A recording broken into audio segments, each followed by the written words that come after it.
Hello, everybody. Welcome one, welcome all, and welcome back to the Bleav in Iowa State podcast. I'm your host, Tyler Carter. And I'm your host, Cody Van Seal. Cody, welcome back to the show.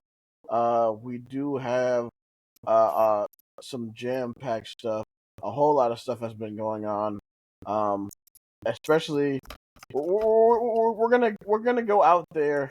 We're gonna talk about myself for a bit because, like, I usually don't like to talk about myself, but this is insane. I still can't believe that this tweet that I posted, it was like one of those chain tweets where everybody is saying, "Oh, like you know, uh, there's a thing that's been going around that has been saying." I said, "What was it? There's a I think it legitimate was something along the lines of Iowa State starting 7-0 and being the number one team in the country. right," and I said, "There's a legitimate possibility that, like, basically the whole premise of it is that there's a legitimate possibility that Iowa State could leave Boulder 7-0 and be the number one ranked team in the country." This tweet got 24,500 views, 12 bookmarks, and 12 bookmarks. Right. And for context, that may not be in the Twitter world. These are copy paste that we see all the time as a part of like the Twitterverse. So this is just one of many that I've seen around. Whether it's whether it's Iowa State fans or other fans, like other fan bases do it too. So it's not nothing new to us. But it's funny how yours was the one that you had such a lot of engagement. It was like 26 replies or whatever coming from, I think it was Colorado fans, Iowa fans, and a bunch of other teams as well. I don't know exactly, but that's what I've gauged that basically I look at it before the show. Yeah, I was like, I don't know if it's just because, like, we're Iowa State and a lot of people don't think that we can do that. I know Iowa fans were thinking that, but, like, I mean, I can't have any fun, man. Damn, golly. But anyways, there are some other things that have happened in the sports world. I wanted to look at some players that were recently drafted and how they're showing out in camp. If you would like to show that Steven Klotz clip, man, it's great. Okay, so let me go back to my Twitter page before that. So I posted something over here. So Steve Klotz has recently gained some attention here. Yep, this is from Charger Roundtable. Mm-hmm. I'll rewind the clip here. So let me go back actually.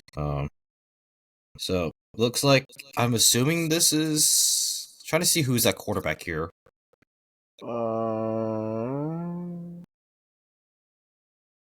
Can't tell exactly. It looks like Justin Herbert, but I don't know. What? Because they're wearing a yellow jersey, so I can't really tell. But, yeah. Yeah, I couldn't tell there, but yeah, I mean, you take a look. I think Steve Klotz was running what looks just like he was running out of the backfield, and I think he just, I think he was coming off a block, and yeah, he was just a blocking, so kind of like a tight end role, like what he did at Iowa State, and able to thread it in between. What was it? Three defenders, and one right here. Now it looked like he was going to swat the ball away. I thought this wasn't been picked when I first saw it, but Steve, like, it was just put in the perfect spot, and Steve Klotz hauls it in for an easy touchdown. Now, what I had tweeted was, this is what happens with autocorrect, and that's one thing I don't like about autocorrect, but I basically made a Jackass reference. Mm-hmm. So, hi, I'm Steve-O, and I catch touchdowns is basically the whole premise of it, and to say I got a lot. But, yeah, so he's been making headlines, and outside of that, we actually have a couple of guys that are looking pretty good. I mean, talked about Darian Porter. Yeah. And he is one of, so this is from KWQC, which I believe is for the Quad City, so a very local news organization. I put out the article, this summary saying that Darian Porter is listed as one of the 3 starting cornerbacks for the Raiders on the first depth chart for the Las Vegas Raiders. So really nice to see for the second rounder out of Bettendorf and the 6th-year 6-year Iowa State guy who made his presence really known in his last season as a special teams guy with the plays he made on special teams, and then a couple of important plays, especially at quarterback, especially in the Cyhawk game, having those important interceptions. Yeah, man, it's amazing to see the hard work that he's put in really come to fruition. Obviously, yes, people are gonna say, "Well, it's only week one." It don't matter. The fact that he put this work in, became a top 75 pick, and now is on an NFL roster is good. And then you saw in the Hall of Fame game, you saw Miles Purchase get his shot. He got an interception. So he's definitely gonna be fighting out for a roster spot. Um, Yeah, yeah, that interception. It reminded me of the Jaden Higgins touchdown during Cyhawk when he just snatched the football. yeah. It So also looks like that's Jaden Higgins is also on the yeah. You just there yep. it is right there. So DJ Ben of ESPN reported that Jaden Higgins is listed as a starter on the initial preseason depth chart for the Houston Texans. So he is unsurprisingly joined by Nico Collins and Christian Kirk.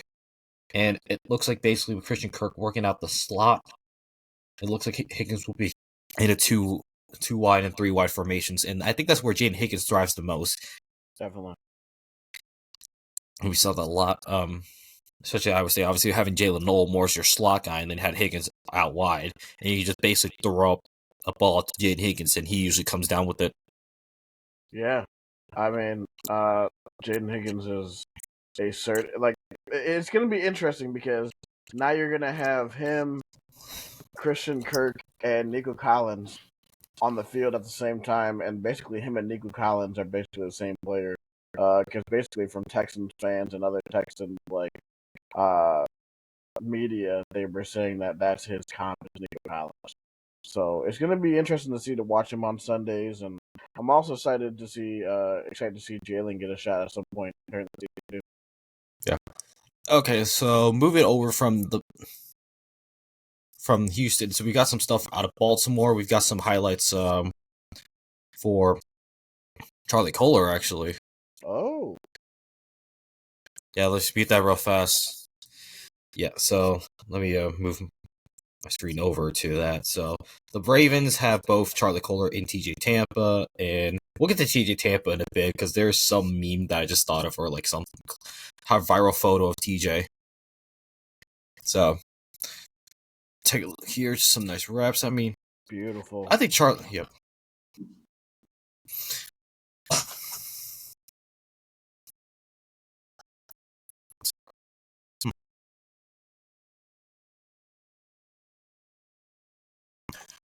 Ooh.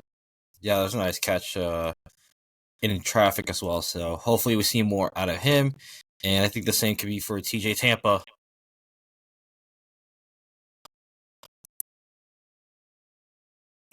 Yeah, just pass breakup. And I want to talk real quick about TJ Tampa. For context, I think I saw a video or photo that was like number 27, like has like the arm length. Have you seen that? No. That post? I don't have it, but I mean, I don't know what it is, but yeah, let me see. So I'll have to find it eventually, but I think it was like something to do with like 27's arm length or whatever. And people were like highlighting how long like the wingspan. Yes, so his wingspan, like his arm length, had gone viral lately, and I think there was even a graphic that showed his like wingspan, which was like in the 89th percentile of all quarterbacks. Mm-hmm. That's insane. I didn't even know that. Yeah, I don't know where. I don't remember where I saw it, but I knew it was there. It's in the space.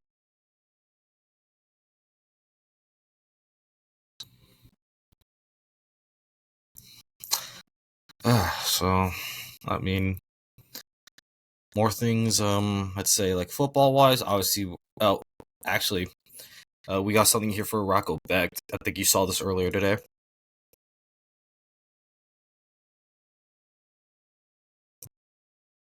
Oh, I did not actually know.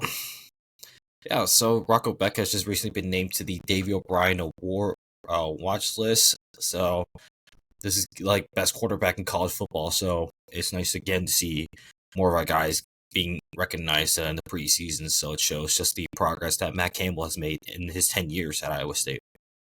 Definitely, it tells you something about him. And then also you saw Big Sisters being added to the freaks list for the second consecutive year in a row, and he's definitely Mm-hmm. he's definitely a freak on that field. Yeah, let me see if the graphics are somewhere. So I don't know. I don't see it on here, but uh, this is gonna look so bad, just like out of context. So, but I think I don't know if you have the graphic. Yeah, it's not here, but I think I saw somewhere like for the Big 12. Do you remember any names Oh, on there? it was Dante Corleone, the Godfather. Of course. Dominic Orange was on there, and then I'm trying to think of. I can't really think of the other names. So I know those two were on there. Mm-hmm. Let's see. Was it the Athletic or just I might have been the Athletics, which I'd check there. okay? Um.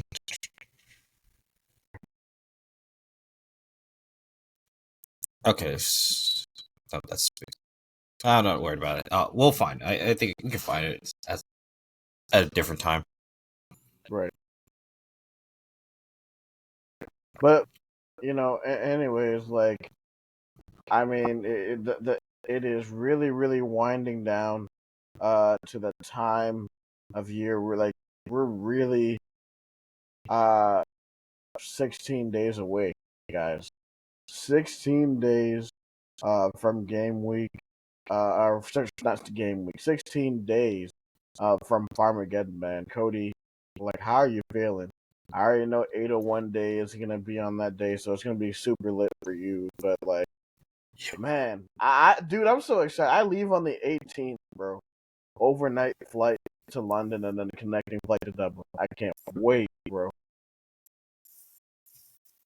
I mean, I think we said this before. I don't know how much more could be said about Farmageddon, but uh, yeah. I mean, we saw. So there was something funny we saw earlier in the week. Uh, during one of the rallies, I believe. Unfortunately, the banner. Let's say the banner was not. It was not off to a great start for the Kansas State Wildcats because. Oh, here we are. Yep. Oh, So, baby. so here we show this beautiful banner.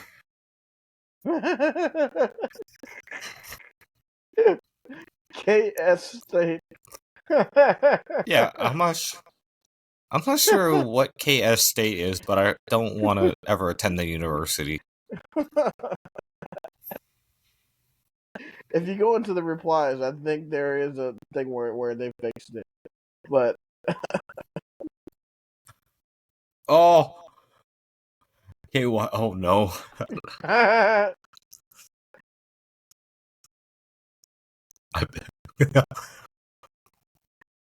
Aggieville. Oh no. Yeah, just a lot of more replies, but I think yeah, it did eventually get fixed. Wait, Sickles committee. Oh yeah, yeah, there it here is the. is. Looks like they fixed it. So good thing to note. But great start to Farmageddon. It really is, man. Just before the hate week starts on the 16th. Oh yeah, and we have a mascot, Celtic the Brave. Hmm. Dude, we already have like 5 mascots confirmed for the daggone game. I did like ask about like the Pop Tarts. Oh my god. Oh man, this game is gonna be so unhinged. That's the winner Yeah. get to eat. Yes, yes. Oh man, this game is gonna be so unhinged. I love it, I know. Just the amount of like Pop Tarts going on. And dude. The fact that the last 2 living Pop Tarts are coming to this game, I love this. I love this sport, bro. I yep. truly do.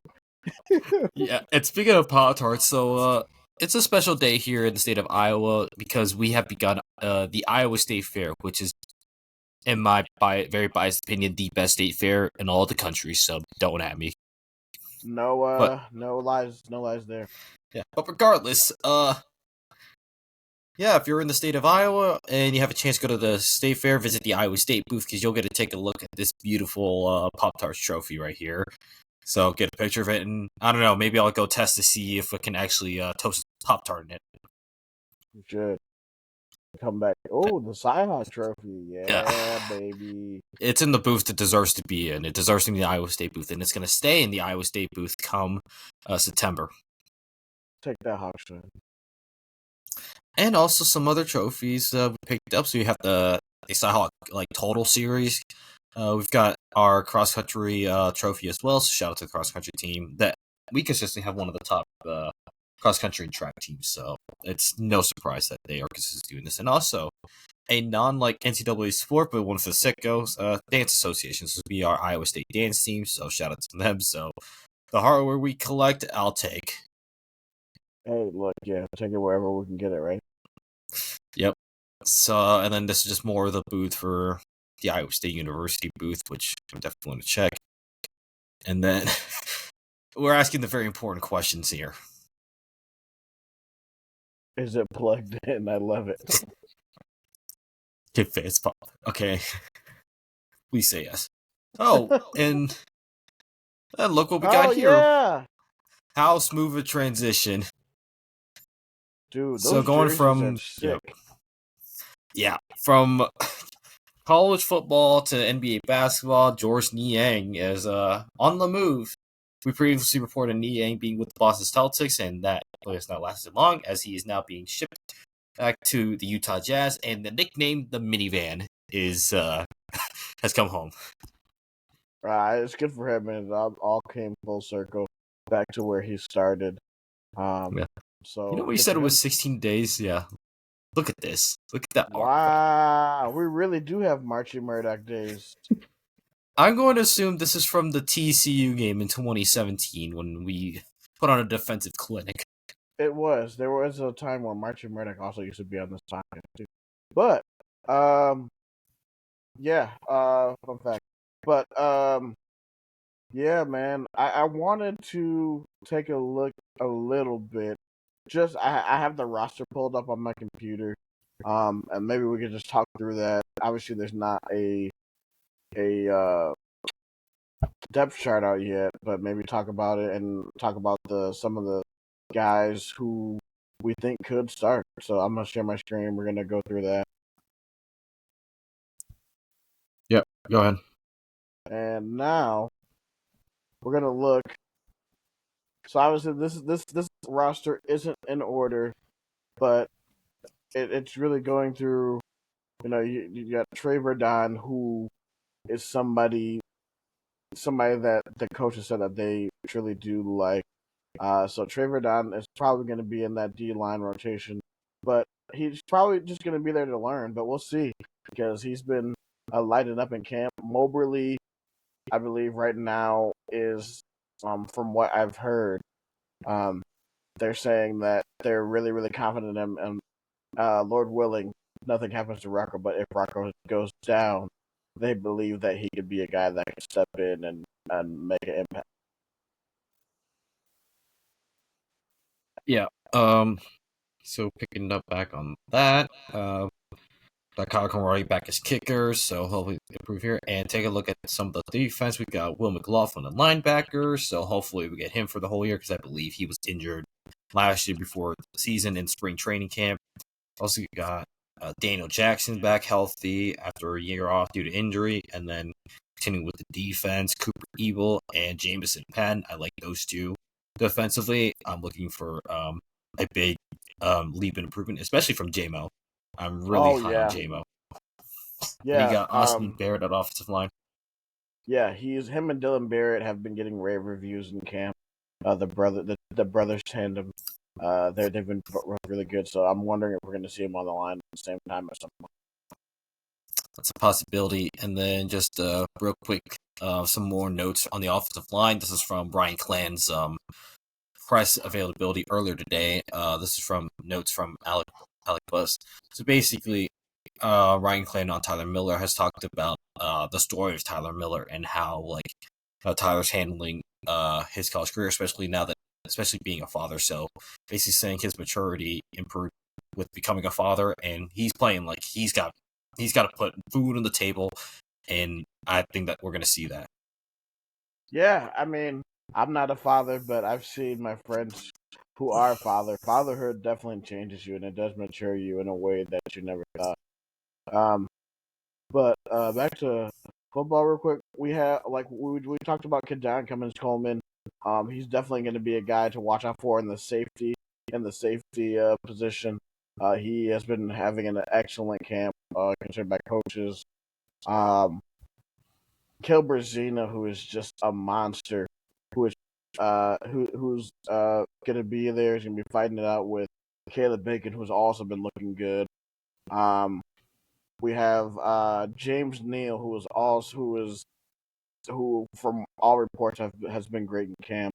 Ikenna Eziogu, somebody that Matt Campbell was raving about at Big 12 Media Days.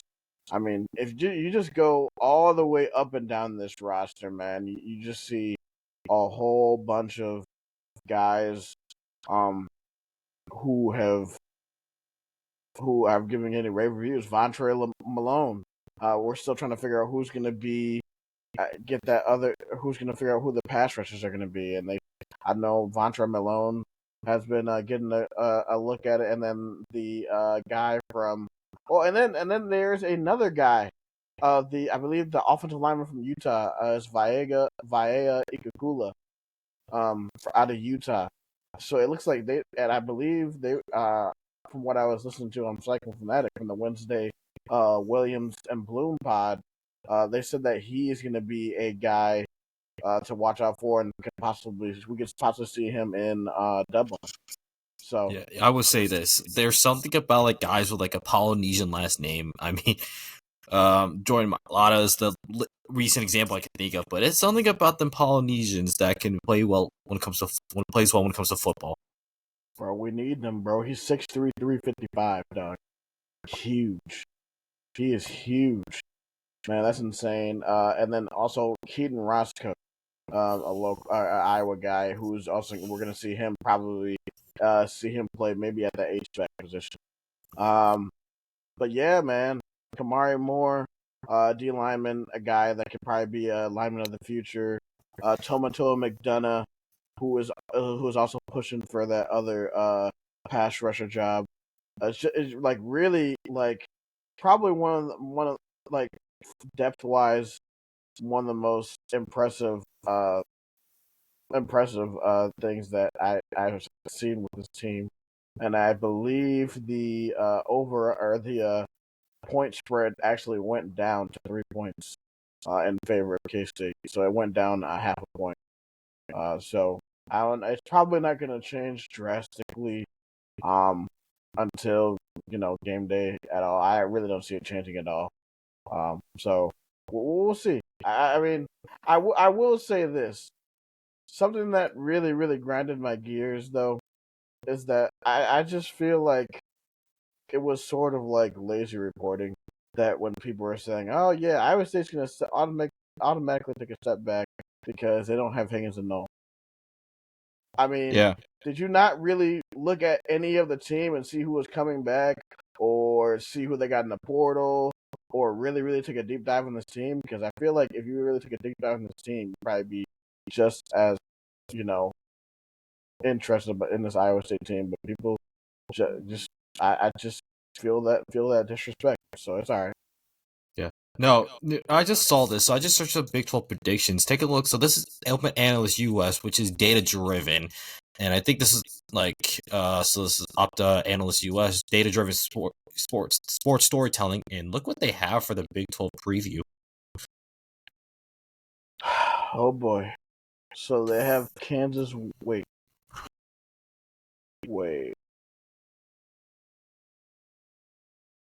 They have Kansas at 9-3. So they don't think anybody is gonna win double digit games in the Big 12. That's interesting. Hmm. They think Iowa State's going to go 7-5. Interesting. Yeah.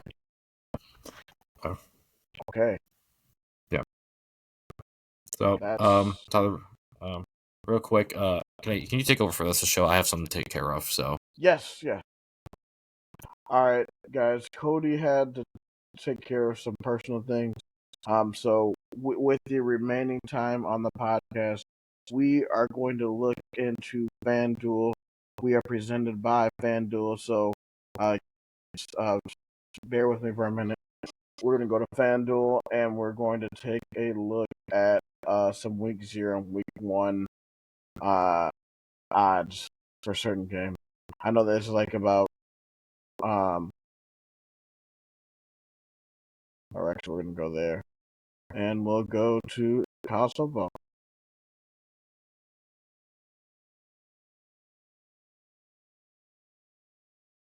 And live now. Okay, there we go. I mean, you're sort of a degenerate if you bet on preseason football. That's insane. But here we go.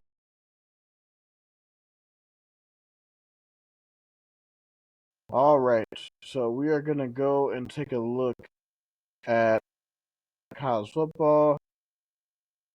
Not the NBA. We're gonna take a look at college football.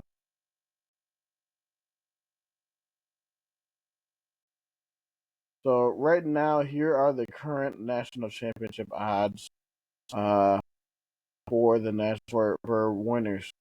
Uh, so currently, it's Texas at 550, Georgia at 650, Ohio State at 650, Penn State 700, Alabama at 1100, and Clemson at 1100. So I think if you're trying to make money, I believe your best bet would probably be going with Alabama and Clemson because those are pretty good odds.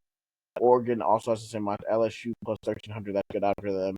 Notre Dame with plus 1400, so they're also pretty good odds. And you look at all the other teams, you have Michigan plus 3700, Florida, my other squad plus 4,000, so it's a pretty good odds for them. Now, let's see where Iowa State is. Iowa State is plus 39,000. So if you truly believe in Iowa State, like this title of this podcast, plus 39,000, you can win a good chunk of change if you believe the Clones are going to win the national championship. That's insane. um, but I wanted to look at if I can find it. The there we go, game. So right now, I don't know. I did say that there was going to be a point change, but it doesn't look like there has been a change in the spread. Right now it is a 3.5. Iowa State is currently a 3.5 point underdog. For Farmageddon, over under 49.5. So plus 130 if you think Iowa State's going to win. Here's some other games that are going on week 0 as well. Idaho State goes on the road to UNLV. UNLV is a 25.5 point favorite. We also have KU facing Fresno State at home in the new David Booth Stadium. Uh, they're a 13.5 point favorite. We also have some Sam Houston State, West Kentucky, Stanford at Hawaii, Boise State going to Tampa, South Florida, Ohio going on the road to Piscataway to play Rutgers, Jacksonville State hosting, or actually no, these are Thursday games. Excuse me. And so this is going into week 1. Jacksonville State at UCF, Wyoming, Akron, um, East Carolina, NC State. This one is interesting because East Carolina, NC State played off in the bowl game, had that huge fight. So we'll see if there's going to be any boiling over from the bowl game. So that should be interesting. The notable game on this is Nebraska versus Cincinnati. I think this is one of the games right here where I mean, this is a chance for the Big 12 to really show that they could be a part of the conversation. Like if Cincinnati is able to get a big win over Nebraska, I mean, this is like a this is a like a narrative game. for the Big 12. If we can win that, that would be huge. And also, I've been on record saying for this next game, I picked Wisconsin to be on upset alert over Miami of Ohio. I don't know, really think Wisconsin's going to be that good at all this year. So yeah, but I wanted to look down at the Friday matchup because this Friday matchup is interesting. Auburn and Baylor. This one is going to be a dandy right here. Baylor right now. Actually, Auburn is a 2.5 point favorite, or a 2.5 point road favorite. I actually am picking Baylor in this one because I do not know what Auburn is going to be offensively. I know defensively they're going to be really good. Georgia Tech, Colorado is also going to be a sneaky good one. Georgia Tech coming off a pretty good season last year. And they're now solid at quarterback. Let's see how the prime era is without Shadur and Travis Hunter. So we look into Saturday. This is a huge week 1 Saturday. We got Texas, Ohio State to start things off with big noon. Ohio State 2.5 point favorite. And then 2:30 we have Syracuse, Tennessee, also at 11 a.m. That one's going to be nice. Watch out for this one, Toledo at Kentucky. Kentucky, I Bleav is. I think their win total is like 3.5 or 4.5, something like that. So watch out, Toledo could pull off the upset in this one. Of course, South Dakota, Iowa State.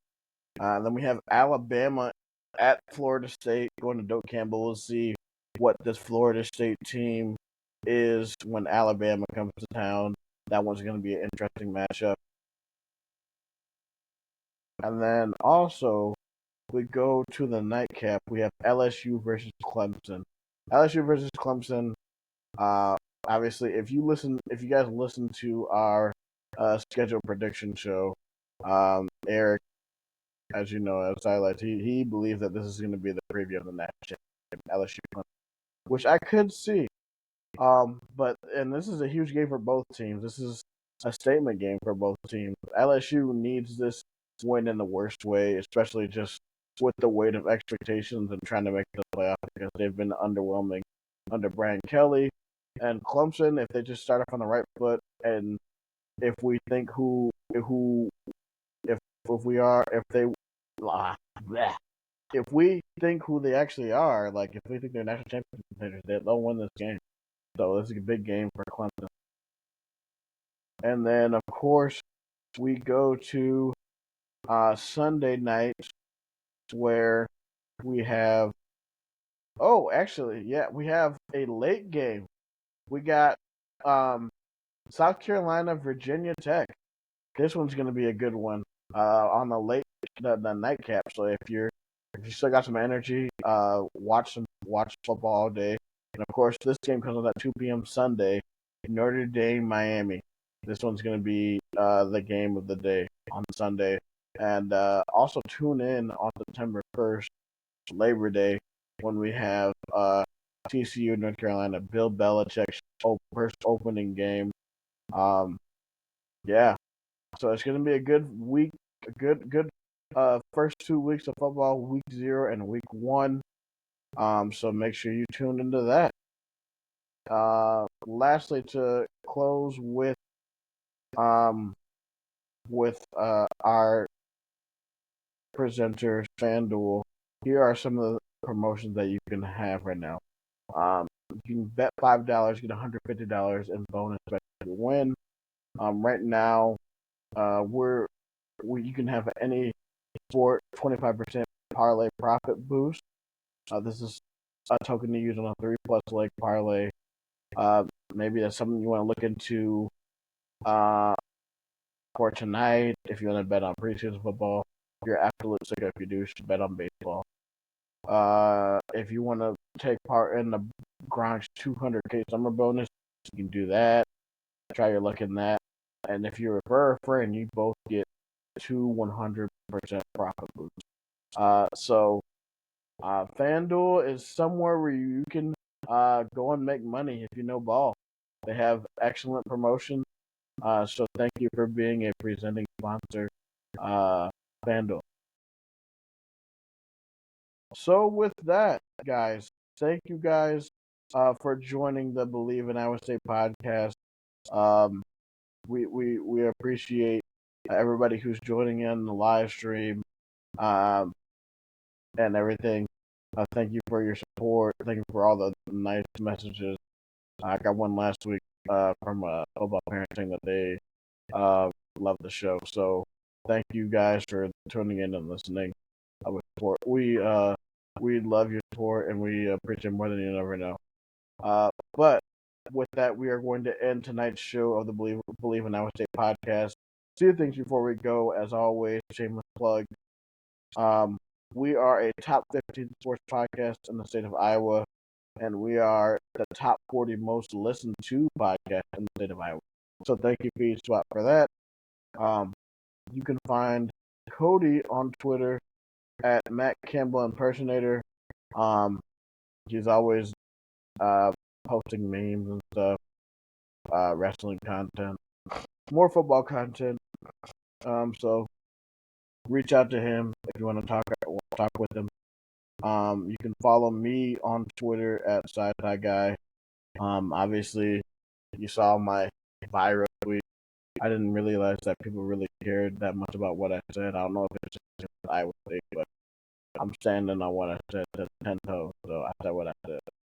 All right, and also follow us on social media: Twitter, YouTube, Facebook, TikTok, Instagram, and also Twitch now. Twitch, Bleav BLEAVNISU 2025, all lowercase. So for tonight's show, oh yeah, and also programming alert. Once again, if you didn't tune into Monday's show, we are going to be doing our first game preview with the guys from Bosco's Boys, the K State podcast. We're going to be doing a Farmageddon podcast. Also, next week, look for a Farmageddon space on X2. Just wanted to talk about some things, specifics about the game.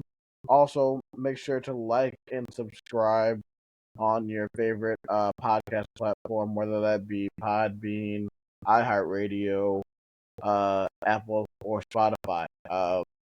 Leave us a 5-star review. We would appreciate that. Leave us some great comments, nice comments, and engage with us on social media. We look forward to hearing from you. With that, I am Tyler Carter. This is the Bleav in Iowa State podcast. Roll clone, baby.